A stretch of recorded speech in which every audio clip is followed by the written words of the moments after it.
Community-based citizen science is a critical component to any conservation effort. The following story highlights two communities in strikingly different locations working to protect the same East Pacific green sea turtles that begin life in Mexico and find their way to Long Beach, California. Along the way, we'll meet some of the folks leading the protection efforts.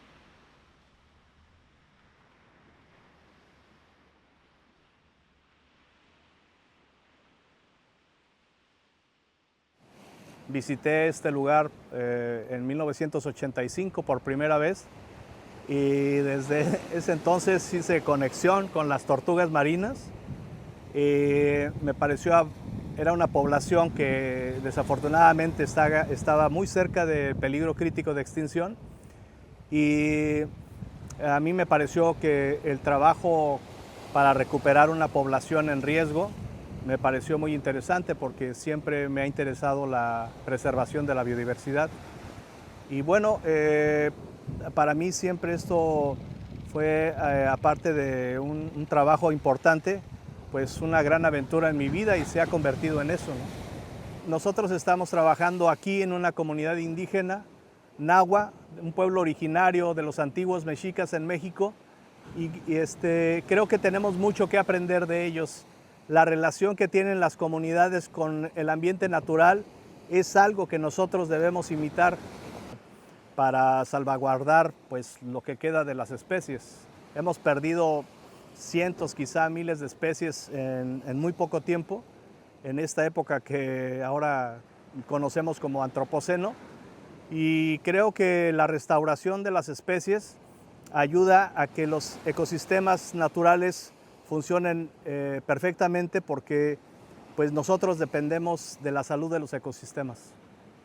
Cada uno de nosotros puede contribuir de manera importante a la protección de estas especies, de las tortugas marinas, incluso sin necesidad de visitar una playa, simplemente evitar que la basura, que el plástico sobre todo, llegue a los ambientes acuáticos, porque todo el plástico que llega a los ríos, a los arroyos, regresa al mar. Estimamos que entre 8 y 12 millones de toneladas de plástico llegan al mar, causando una serie de problemas, entre ellas pues obviamente la generación de microplásticos. Algunas tortugas consumen plástico y están muriendo por eso. Entonces creo que es importante para cada ciudadano contribuir, aunque sea evitando el consumo innecesario de plástico y otros elementos que nosotros consumimos diariamente en nuestras vidas. Y pues simplemente con el hecho de ahorrar energía, ahorrar agua, colocar los desechos en su sitio, creo que estamos contribuyendo de manera importante a la preservación de la biodiversidad.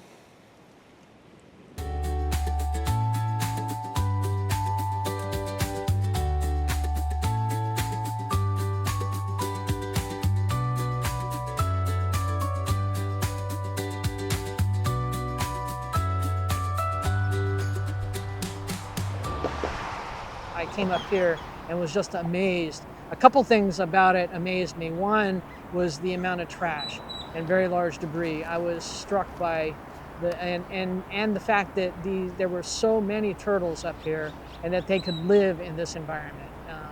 It pained me greatly to see, you know, and all of the wildlife. I mean, there's a ton of wildlife out here. There's a lot of pelagic birds and non-pelagic birds and the turtles, and they seem to be thriving. But you know, I have a number of photos with these. You know, they're just all perched on the debris of the shopping carts and pallets and mattresses and all the debris. A lot of it comes from runoff. Well, I think all of it comes from runoff. San Gabriel River Channel and the Coyote Creek Channel They're both very long, and I think some of the debris comes along there. Most of the large debris shows up after big rains, but not all of it. I have pulled shopping carts out of the channel, the center of the channel, when there hasn't been rain for quite a while. So at some point those shopping carts roll down the cement channel and end up in the river, and then they just the current pulls them down. So I actually go upriver now looking for them, trying to prevent them from getting into the mouth where the confluence of the two creeks.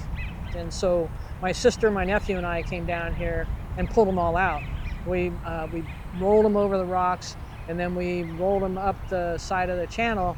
When we got them up onto the service road, we kind of looked at each other and said, well, now what?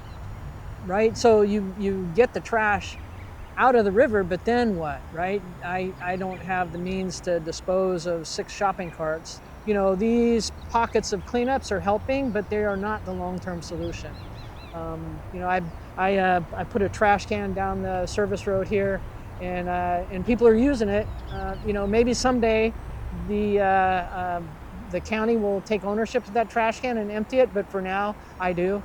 Yeah, so this young man that had been running pointed us to a turtle that had been trapped down here, and I scrambled down the rocks. Initially, I thought it was dead because it was not moving, and then all of a sudden it came to the surface, and it took such a desperate breath.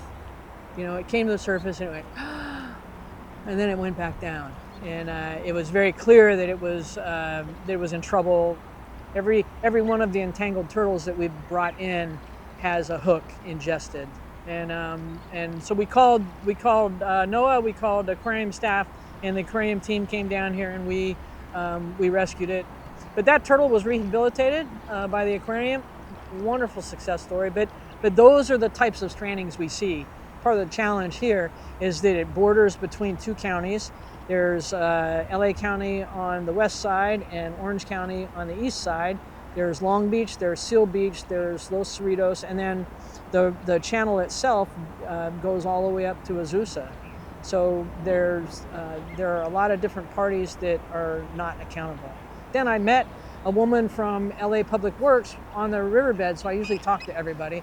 And she showed me the LA Works app, the Works, and so now all I have to do is take a picture and submit it as debris in the flood control channel, and LA County Public Works will come pick it up. So that's made a tremendous difference to my life.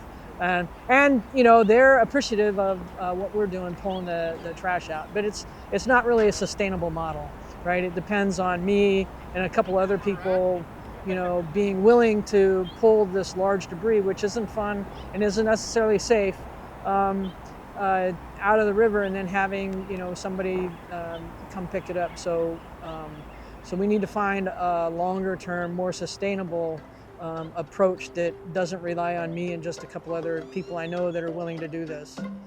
This story is a snapshot of what a community can do when it comes together to protect the living world around us.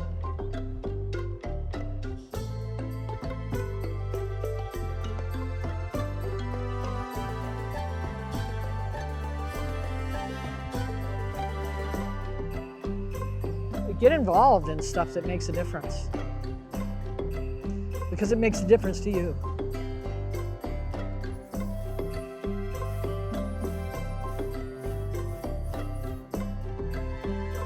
Es el único planeta, por lo menos en nuestro sistema solar, que tiene vida. Despertamos, abrimos los ojos y la biodiversidad está simplemente a la vista por todos lados, y es el único planeta que tenemos con esas características. Entonces, hay que cuidar nuestro planeta porque solamente tenemos uno.